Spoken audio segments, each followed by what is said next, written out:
Sudėliok dabar skaičių nulis. Ne, paskui ko. Greitas pavyzdys.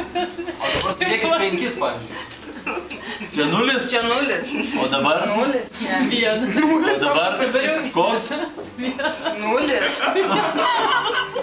Teisingai vienas, Birutė teisingai pasakė. Ai, klyvė. Koks čia dabar skaičius? Tu, teisingai. Lina, koks skaičius? Lina. Nulis.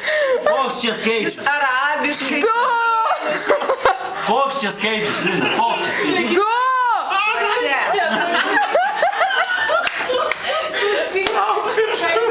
Koks čia skaičius? Va čia nulis.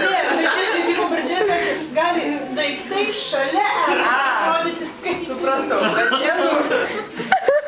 Nežiūrėk tavo pirštų. Bravo, bravo, bravo. Nu tai dar parodyk kokį nors. Kas dar nesuprato. Kas? Visi suprato? Nu dar parodyk kokį skaičių.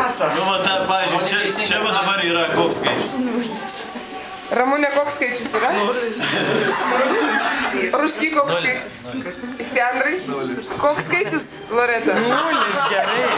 Koks skaičius? 5. 5. Ai, skaičius 1.